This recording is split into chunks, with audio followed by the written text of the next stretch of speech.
salam sejahtera untuk kita semua, shalom.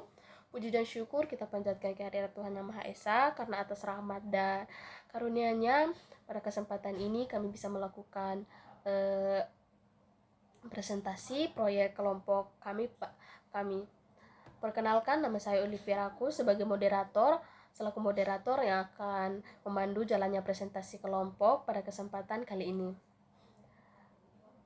Adapun kami akan mempresentasikan aplikasi pendataan mahasiswa berbasis MIT App Investor. Aplikasi ini bertujuan untuk memudahkan pencatatan dan pengelolaan dan penyimpanan data mahasiswa terkait mahasiswa secara digital menggunakan platform MIT App Investor yang terhubung dengan Firebase, Realtime, dan Database. Adapun anggota kelompok saya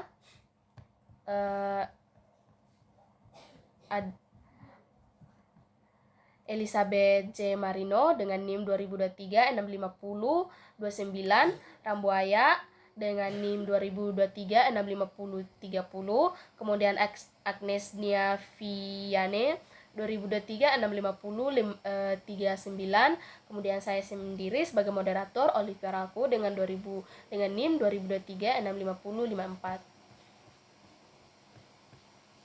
Kemudian kami akan membagi materi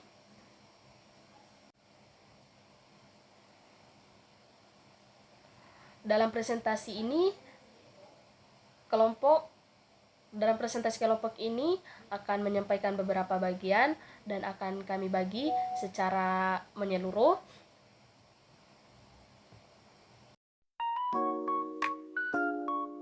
Baik, saya sebagai Olivia Raku dengan NIM 2023 65054. Di sini saya akan menjelaskan desain antarmukanya atau UI. Yang pertama ada screen, komponen utama tampilan aplikasi, tempat semua elemen UI diletakkan di mana dinamai misalnya screen, halaman utama, input data. Kemudian ada vertical arrangement untuk menyusun komponen UI secara vertikal dari atas ke bawah, biasanya digunakan sebagai wadah utama untuk platform input dan daftar data. Contohnya vertical arrangement input untuk from dan vertical arrangement list untuk list view. Kemudian ada label penampilan teks statis, judul kolom atau from. Contoh label name, label nama, dan label jenis kelamin. Terus ada text box, komponen input teks untuk pengguna digunakan untuk text box name, nama, tempat tanggal lahir, prodi, dan jurusan. Kemudian ada spinner, komponen drop down, menu pilihan untuk memilih salah satu dari beberapa opsi digunakan untuk input jenis kelamin, misalnya laki-laki atau perempuan. Kemudian ada data picker, komponen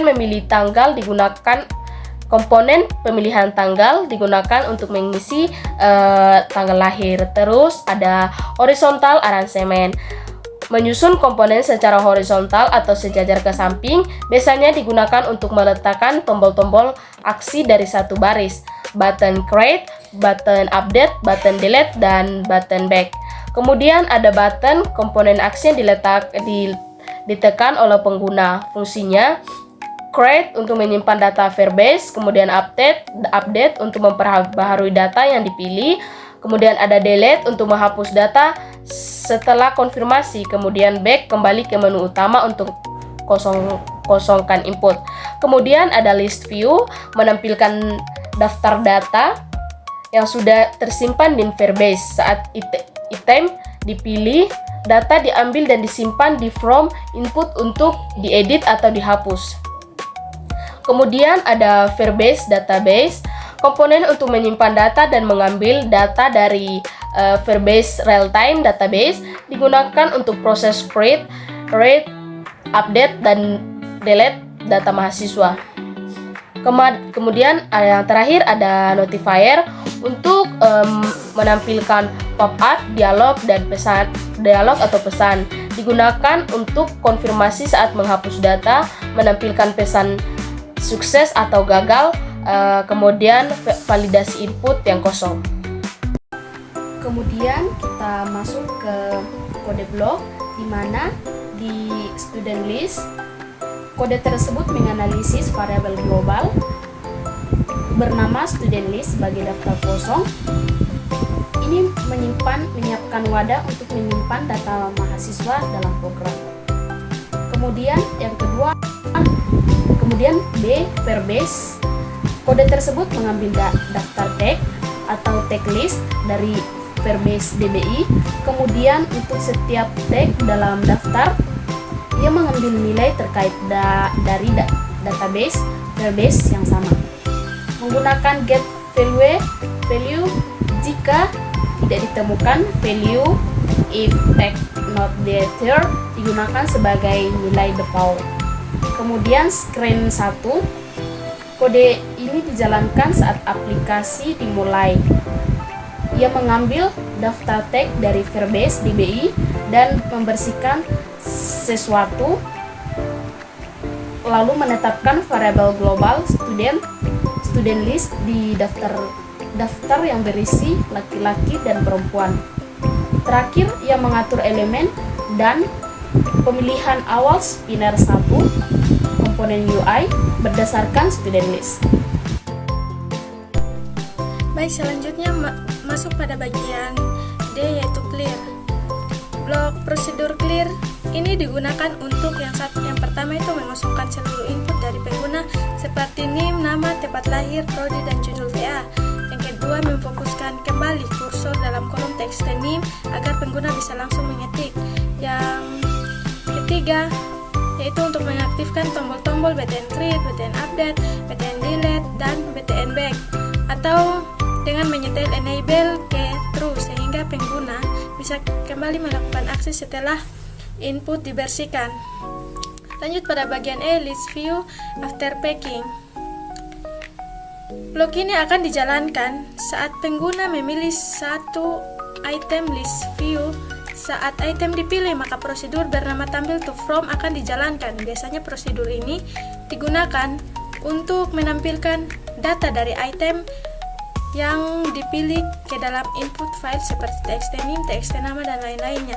Masuk pada bagian F, yaitu btn create. Saat tombol btn create diklik, maka data dari semua input file NIM, nama, tempat lahir, tanggal lahir, prodi, judul TA akan digabungkan menjadi satu string menggunakan blok join. Yang kedua, nilai gabungan tersebut akan disimpan ke Firebase menggunakan store filo dengan txt NIM sebagai tagnya. Selanjutnya, prosedur clear akan dipanggil untuk membersihkan semua input. Selanjutnya, git tag list dipanggil untuk memperbaharui daftar tag atau data yang tersedia dari Firebase. Dan yang terakhir, sebuah notifikasi ditampilkan kepada pengguna bahwa data berhasil ditambahkan. Selanjutnya ada btn back.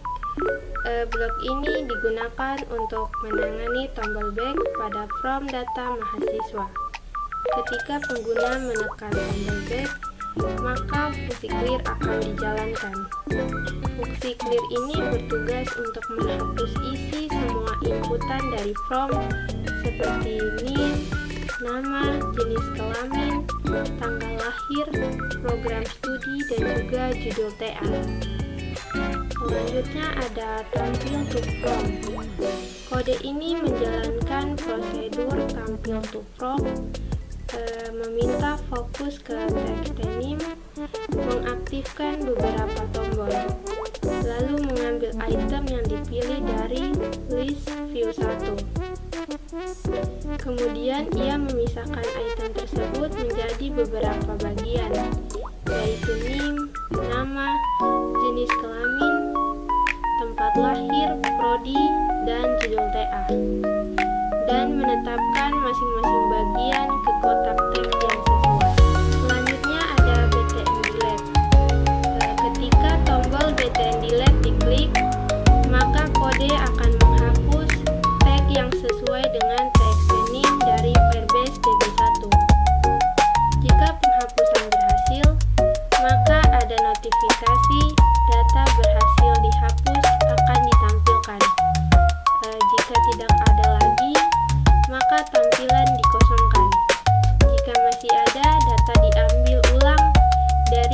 database untuk diperbarui di list view 1. Selanjutnya, penjelasan proses update data di pecahan update.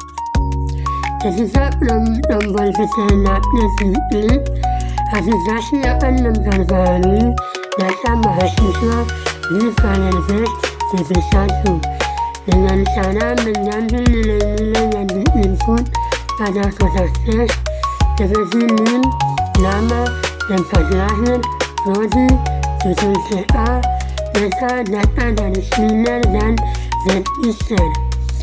Seluruh nilai tersebut digabungkan menjadi satu string, lalu disimpan ke file base dengan menggunakan NIM sebagai teksnya.